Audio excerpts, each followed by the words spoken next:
শুভেচ্ছা। বাঙালিয়ানার প্রদোষের সংবাদে স্বাগত। শুরুতেই শুনে নিচ্ছি সংবাদ শিরোনাম। রাজনীতিবিদদের দূরে ঠেলে দিয়েছিল তৃণমূল কংগ্রেস, গ্ল্যামারাস প্রার্থী খোঁজাতেই চূড়ান্ত বিপর্যয়। আমিরাতে গ্রেফতার সাবেক আইজিপি বেনজির, দ্রুত দেশে ফেরানোর প্রতিশ্রুতি। ইরানের সঙ্গে যুক্তরাষ্ট্রের চুক্তির খসড়া চূড়ান্ত, খুলবে হরমুজ, ছাড় হবে ইরানের সম্পদ। এবার অন্যান্য সংবাদের সঙ্গেই বিস্তারিত। ভারতের রাজধানী দিল্লিতে কেন্দ্রীয় স্বরাষ্ট্রমন্ত্রী অমিত শাহর সঙ্গে বৈঠক করেছেন তৃণমূল কংগ্রেসের জ্যেষ্ঠ সাংসদ সুদীপ বন্দ্যোপাধ্যায়। 13 জুন শনিবার হওয়া এই বৈঠকের আগে তিনি কেন্দ্রীয় মন্ত্রী ভূপেন্দ্র যাদবের সঙ্গেও আলোচনা করেন। শনিবার দুপুরে দিল্লির মতিলাল নেহেরু মার্গে যাদবের বাসভবনে যাওয়ার সময় তার সঙ্গে ছিলেন বিদ্রোহী তৃণমূল সাংসদ শতাব্দী রায়। এই বৈঠকের কয়েক ঘন্টার মধ্যেই তৃণমূলে আরও বড় ধাক্কা আসে। দলের জ্যেষ্ঠ নেতা ও সাবেক মন্ত্রী মানস ভূঁইয়া দল থেকে পদত্যাগ করেন। ৭৪ বছর বয়সী এই নেতা ভারতীয় সংবাদ মাধ্যম এনডিটিভিকে বলেন, চলমান সংকট নিয়ে তিনি অসন্তুষ্ট, তবে পরবর্তী পদক্ষেপ সম্পর্কে কিছু জানাননি। এই ঘটনাগুলোকে ঘিরে তৃণমূল কংগ্রেসের অভ্যন্তরীণ অস্থিরতা নিয়ে নতুন করে রাজনৈতিক জল্পনা শুরু হয়েছে। আগামী সোমবার বিদ্রোহী 20 জন তৃণমূল সাংসদ লোকসভার স্পিকার ওম বিরলার সঙ্গে বৈঠক করবেন। ওই বৈঠকে তারা পৃথক গোষ্ঠী গঠনের দাবি জানাবেন এবং মূল তৃণমূলের বাইরে আলাদা আসন বরাদ্দের আবেদন করবেন। বিশেষজ্ঞরা বলছেন, শেষ কয়েক বছরে তৃণমূল কংগ্রেস পেশাদার রাজনীতিবিদদের চূড়ান্ত অবহেলা শুরু করেছিল। সে জায়গায় চূড়ান্ত গুরুত্ব পেতে শুরু করেছিলেন নাটক সিনেমায় কাজ করা অভিনেতা অভিনেত্রীরা। সবসময়ে চলতি ভাষায় এই নট নটি পরিবেষ্টিত অবস্থায় থাকতেন মমতা আর তার ভ্রাতুষ্পুত্র অভিষেক। ফলে রাজনীতিবিদরা দুর্বল হয়ে পড়ে। তৃণমূল নির্বাচনে হারতেই সবার আগে পিঠ টান দেন এই গোষ্ঠীর অরাজনৈতিক মানুষেরাই। আবার তৃণমূলের সব কর্মসূচি ঠিক করে দিত একটি কর্পোরেট প্রতিষ্ঠান। রাজনৈতিক সিদ্ধান্ত নিতেন এই প্রতিষ্ঠানের বেতনভুক্ত কর্মচারীরা। এমনকি রাজনীতিবিদরাও ধর্ণা দিতেন এদের কাছে। তাই বলাই যায়, রাজনীতিবিদদের কাছ থেকে কেড়ে নিয়েই ধ্বংসের মুখে তৃণমূল।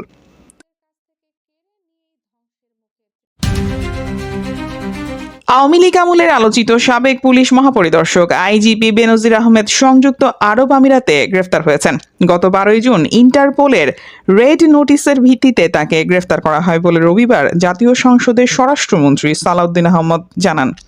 স্বরাষ্ট্রমন্ত্রী বলেন, ইউএই ফেডারেল আইন অনুযায়ী আগামী 30 দিনের মধ্যে কূটনৈতিক চ্যানেলে বেনজিরের আনুষ্ঠানিক প্রত্যর্পণ অনুরোধ পাঠানো হবে এবং দ্রুতই তাকে দেশে ফিরিয়ে আনা হবে। এটি দেশের ইতিহাসে ও বিচারহীনতার সংস্কৃতি থেকে বের হওয়ার ক্ষেত্রে একটি বড় মাইলফলক। উল্লেখ্য, 2024 সালে বিপুল অবৈধ সম্পদের খতিয়ান প্রকাশের পর বেনজির পরিবার সহ দেশ ছাড়েন। পরবর্তীতে তার ও পরিবারের স্থাবর সম্পত্তি ক্রোক এবং ব্যাংক হিসাব জব্দ করা হয়। জুলাই অভ্যুত্থানের পর তার বিরুদ্ধে দুর্নীতির পাশাপাশি গুম ও বিচার বহির্ভূত হত্যার অভিযোগে 1 ডজনেরও বেশি মামলা হয়। দীর্ঘদিন ধরে চলা উত্তেজনার অবসান ঘটিয়ে পারমাণবিক কর্মসূচি ও বিভিন্ন ভূরাজনৈতিক ইস্যুতে যুক্তরাষ্ট্রের সঙ্গে একটি সমঝোতা স্মারকের খসড়া চূড়ান্ত করার দাবি করেছে ইরান।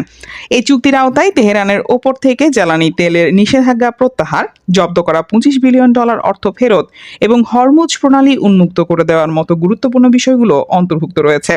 রয়টার্সকে দেওয়া এক সাক্ষাৎকারে ইরানের একজন ঊর্ধ্বতন কর্মকর্তা জানিয়েছেন, এই সমঝোতা স্মারকের উপর ভিত্তি করে আগামী 60 দিনের মধ্যে উভয় পক্ষ একটি চূড়ান্ত চুক্তিতে পৌঁছানোর বিষয়ে আলোচনা করবে। খসড়া অনুযায়ী ইরান অবিলম্বে সব ধরনের বাণিজ্যিক জাহাজের চলাচলের জন্য কৌশলগতভাবে গুরুত্বপূর্ণ হরমুজ প্রণালী উন্মুক্ত করে দেবে। এর বিনিময়ে যুক্তরাষ্ট্র ইরানের সমুদ্র বন্দরগুলোর ওপর থেকে তাদের নৌ অবরোধ তুলে নেবে।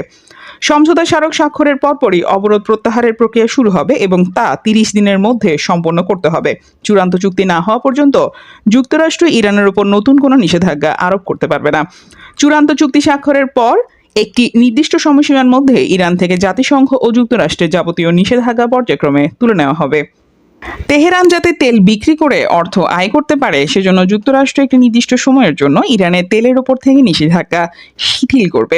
বিভিন্ন দেশে ইরানের জব্দ হয়ে থাকা $25 বিলিয়ন সমপরিমাণ সম্পদ অবমুক্ত করতে রাজি ওয়াশিংটন। এই অর্থ সরাসরি নগদ স্থানান্তর, আঞ্চলিক দেশগুলোর মধ্যে সহযোগিতা এবং আর্থিক ক্রেডিট লাইনের মাধ্যমে প্রদান করা হবে। ইরানের অর্থনীতি পুনর্গঠন ও উন্নয়নে ওয়াশিংটন তার আঞ্চলিক মিত্রদের সঙ্গে নিয়ে একটি পরিকল্পনা তৈরি করবে, যা 60 দিনের মধ্যে তেহরানের সঙ্গে আলোচনার মাধ্যমে চূড়ান্ত হবে। পারমাণবিক ইস্যুতে তেহরান বেশ কিছু প্রতিশ্রুতি দিয়েছে। ইরান অঙ্গীকার করেছে যে তারা কোনো পারমাণবিক অস্ত্র তৈরি বা অর্জন করবে না। চূড়ান্ত চুক্তি না হওয়া পর্যন্ত ইরান তাদের পারমাণবিক কর্মসূচির বর্তমান অবস্থা বজায় রাখবে, অর্থাৎ ইউরেনিয়াম সমৃদ্ধকরণ আর বাড়ানো হবে না এবং পারমাণবিক স্থাপনাগুলোর বিস্তার বন্ধ থাকবে। চূড়ান্ত চুক্তির অধীনে ইরানকে তাদের নিজেদের মাটিতেই উচ্চ মাত্রার সমৃদ্ধ ইউরেনিয়ামের মজুদ কমানোর সুযোগ দিতে সম্মত হয়েছে যুক্তরাষ্ট্র। ইউরেনিয়াম সমৃদ্ধকরণ কার্যক্রম এবং উচ্চ মাত্রার সমৃদ্ধ ইউরেনিয়াম মজুদের বিষয়টি সমঝোতা স্মারক স্বাক্ষরের পরবর্তী 60 দিনের মধ্যে বিস্তারিত আলোচনার মাধ্যমে চূড়ান্ত করা হবে।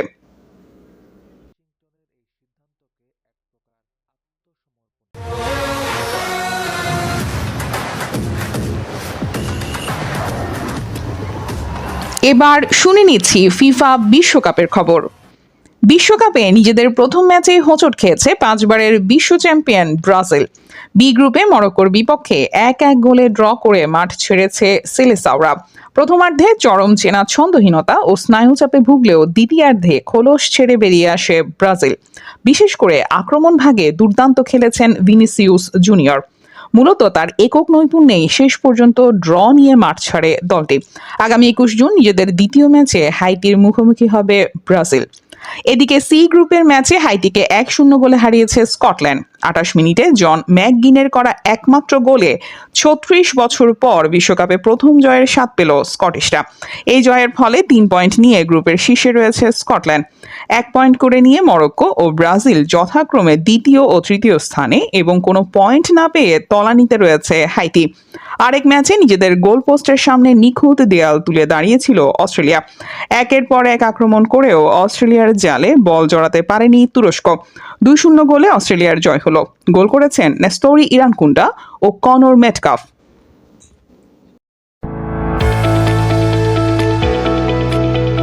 এবার শুনে নিচ্ছি বাঙালিয়ানার বাণিজ্য সংবাদ।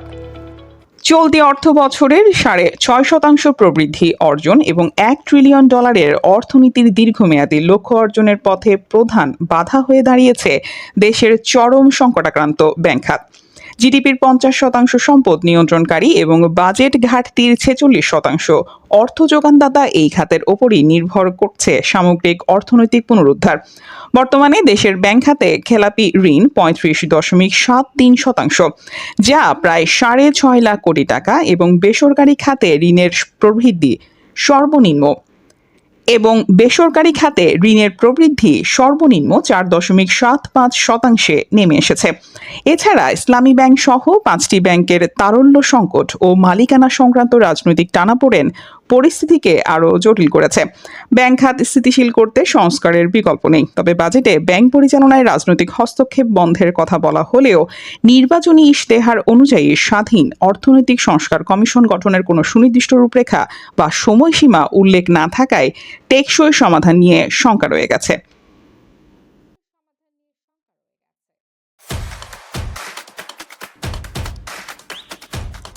এবার শুনে নিচ্ছি বাঙালিয়ানার ক্রীড়া সংবাদ। জুয়াইরিয়ার ঝড়ো 50 ও শারমিনের দায়িত্বশীল ব্যাটিংয়ে নেদারল্যান্ডসকে 6 উইকেটে হারিয়ে নারী টি-20 বিশ্বকাপের সূচনা করেছে বাংলাদেশ। 14 জুন ইংল্যান্ডের বার্মিংহামের এজবাস্টন ক্রিকেট গ্রাউন্ডে ডাচদের দেওয়া 140 রানের লক্ষ্য 5 বল বাকি থাকতেই টপকে যায় নিগার সুলতানা জ্যোতির দল।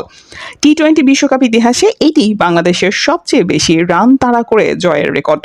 140 রানের লক্ষ্য তাড়া করতে নেমে বাংলাদেশকে দুর্দান্ত সূচনা এনে দেন দুই ওপেনার জুয়াইরিয়া ফেরদৌস এবং দিলারা আক্তার। মাত্র 33 বলে 7-4 ও 2 ছক্কায় 50 রানে আউট হন জুয়াইরিয়া। মাঝে 8 রানের ব্যবধানে 3 উইকেট হারিয়ে চাপে পড়েছিল বাংলাদেশ। দলীয় 85 রানে 4 উইকেট হারিয়ে বিপদে পড়া বাংলাদেশকে টেনে তোলেন শারমিন আক্তার এবং স্বর্ণা আক্তার। পঞ্চম উইকেটে এই দুই ব্যাটারের 56 রানের পার্টনারশিপ দলের জয় নিশ্চিত করে। এর আগে টস জিতে প্রথমে ব্যাটিংয়ের সিদ্ধান্ত নেয় নেদারল্যান্ডস। তবে শুরুতেই বাংলাদেশের নিয়ন্ত্রিত বোলিংয়ের মুখে পড়ে 20 ওভারে 8 উইকেটে 139 রান সংগ্রহ করে ডাচরা। বাংলাদেশের বোলারদের মধ্যে মারুফা আক্তার 2টি এবং তৃষ্ণা, মেঘলা, রাবেয়া ও ঋতুমণি 1টি করে উইকেট নেন। বাঙালিয়ানার প্রদোষের সংবাদ শেষ হলো। ধন্যবাদ।